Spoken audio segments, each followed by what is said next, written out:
Welcome to everything you ever wanted to know about EMF and 5G, but were afraid to ask. And if you like this video, please don't forget to like and subscribe to our channel. My name is R. Blank. I'm CEO and founder of Shield Your Body, which I founded in 2013. We're one of the leading EMF protection companies in the world, with hundreds of thousands of customers across North America and Europe. I'm also the host of the Healthier Tech podcast, available on all major podcasting platforms. Previously, I taught on the faculty of the University of Southern California Viterbi School of Engineering and spent 20 years in software engineering. And along with my father, Dr. Martin Blank, I co-authored Overpowered, which is still, 10 years later, one of the best books ever written on the topic of EMF health effects. Now, while that book, and my father's entire career, was about raising awareness of EMF health risks, my involvement in EMF is more about solutions. How we as consumers can make technology safer to use. And that's the work I do through SYB, and a lot of it is education, like this video. So today, I'm going to try to provide a 15-minute overview of the nature of EMF. It's a pretty large and sometimes complex topic, but I'm game for the challenge. So let's dive in. EMF stands for electromagnetic fields, and it's a form of energy that, as its name suggests, is comprised of electricity and magnetism. Some EMF is natural, like sunlight. Sunlight is a natural form of EMF. And in fact, for almost all of human evolution, sunlight, along with the Earth's own magnetic field, was the only form of EMF that we were exposed to. Now, there are some forms of EMF with more energy than sunlight. These are things like X-rays and gamma rays. And these are really, really dangerous, even in very, very small doses. Which is why when you get a dental X-ray, they cover you in a lead jacket and the technician hoofs it out of the room. Then there are forms of EMF with less energy than sunlight. These have names like radio waves and microwaves. Everything that runs on electricity, like light bulbs, refrigerators, and power lines themselves, are sources of this type of EMF. And everything that communicates wirelessly is as well. So that includes cell phones and Wi-Fi and Bluetooth, but it also includes older wireless technologies like radio, TV, and radar. This type of EMF only began to emerge in the late 1800s with the invention of the light bulb. And then came a power grid to power the light bulb. And once the power grid was in place, they started creating new appliances to run on that platform. And then eventually wireless entered the picture with radio and radar. And so over the last 150 years, we've come to exist in a sea of EMF that was orders of magnitude lower when we were children, was lower still when our parents were children, and barely existed at all when our grandparents were children. Indeed, by some estimates, the amount of ambient EMF in today's cities is 1 trillion times higher than what is found in nature. And this is not even the biggest estimate. This is actually sort of conservative. It was long thought that this type of EMF was safe, that it was benign to humans and all forms of life. In fact, this is what my father was taught, what he believed, and what he taught his students at Columbia University Medical School until the 1980s. In recent decades, a large and continually growing body of high-quality peer-reviewed science has shown us this assumption was false. Today we know that exposure to EMF is linked to numerous health effects, including anxiety, depression, sleep disruption, infertility, birth defects, miscarriage, brain tumors, colorectal cancer, thyroid cancer, and many, many more. And the World Health Organization classifies this type of EMF as a Class 2B carcinogen, and many are pushing it for it to be reclassified as Class 1.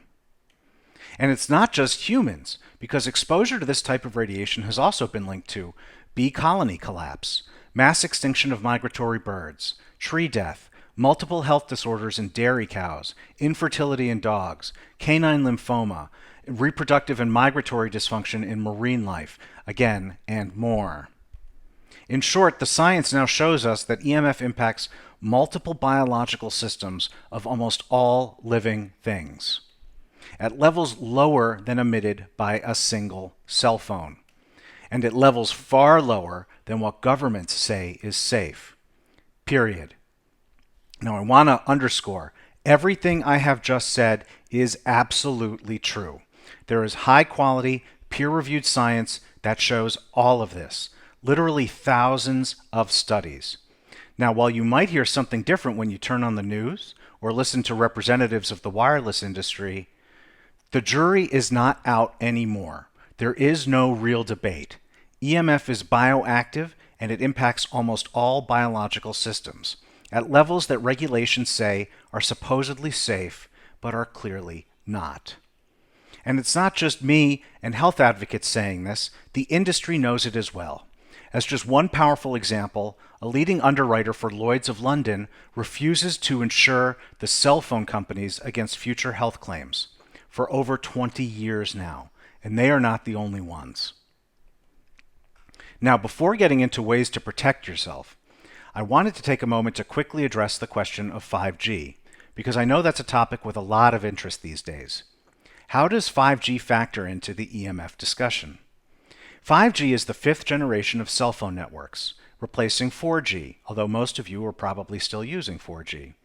It is a completely new technology and infrastructure for cell phone networks.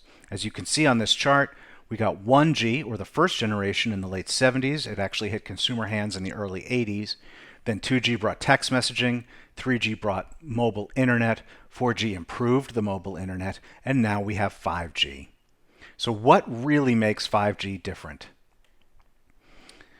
A lot of people talk about how 5G uses more energy, and that's true. 5G will eventually go up to 300 gigahertz. That's 50 times more energy than is used by 4G. And it's more energy than has ever been used before in consumer technology, or ever tested for long-term health effects. And that is true. People also discuss that 5G means more bandwidth. The reason that 5G uses higher frequencies is to enable more bandwidth. So 5G doesn't only operate with more energy than 4G, it's also designed to carry a lot more information. It's expected that average download speeds on 5G will be about 300 times faster than 4G. All that speed means more power is required. That power is used to send more data.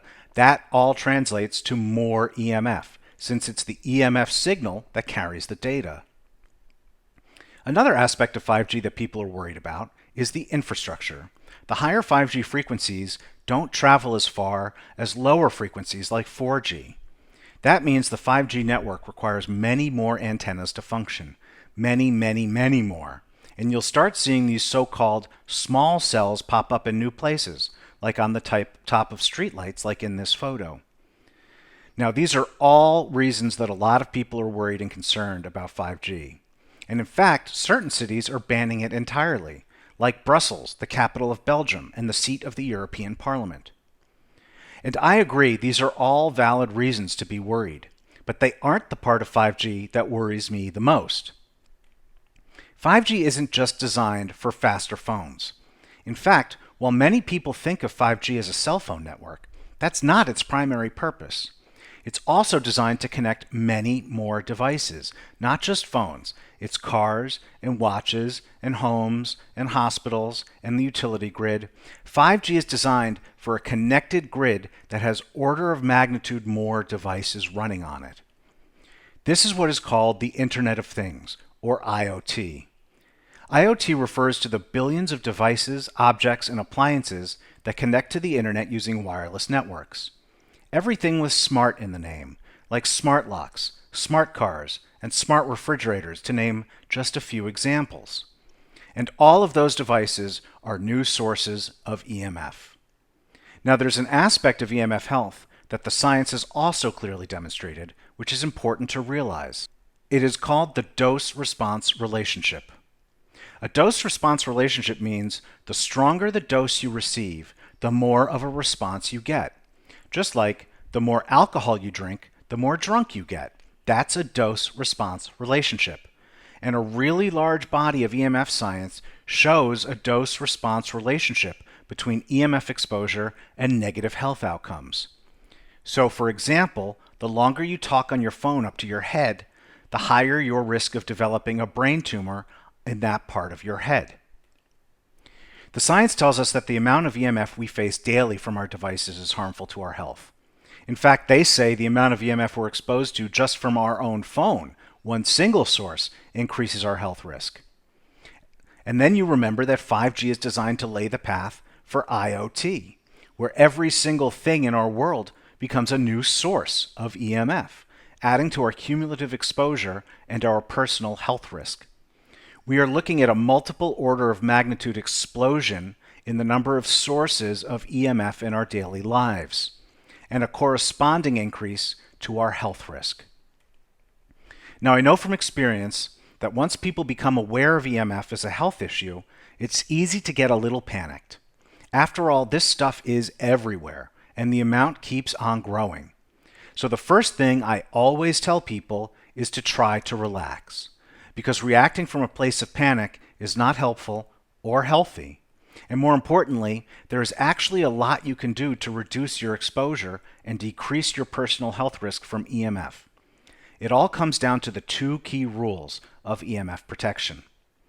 Rule 1 is to minimize your use of EMF emitting technology. This doesn't mean giving up all your tech, but it does mean, for instance, not buying every new smart device that comes on the market. Who really needs a smart refrigerator? And it also means other things like turning off your tech at night when it's not in use, like your Wi-Fi. Rule 2 is to maximize the distance between your body and your tech when it is in use. When you're using your tech, keep that tech as far away from you as possible. Because the power of EMF radiation diminishes exponentially with distance. That means each time you double the distance between your body and your tech, you slash the power of the EMF by 75%.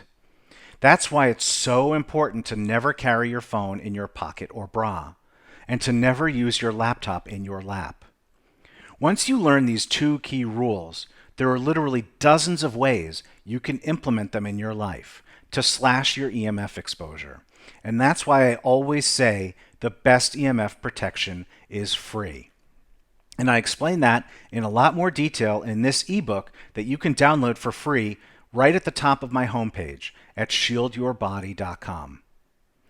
Now, before ending, I did want to take a moment to discuss the role of EMF protection products.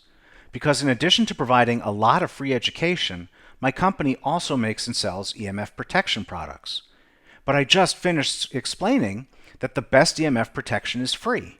So why would people want or need EMF protection products? As I've explained, carrying your phone in your pocket or your bra can be one of your largest sources of EMF radiation. And the best solution is to stop carrying your phone in your pocket or bra.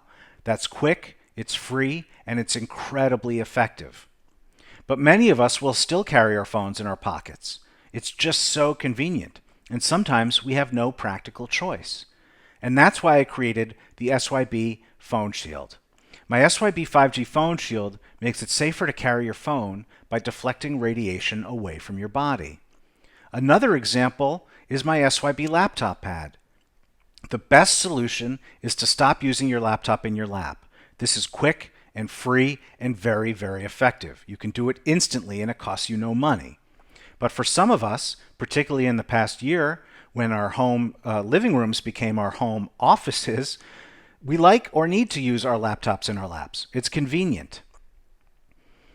My SYB laptop pad makes it safer to use your laptop by deflecting radiation away from your body. And then there are also a lot of sources that are not in our control, not just in our own homes, but as we go about our daily lives. So that's where some of my apparel products, like the SYB cap and the SYB neck gaiter, come into play.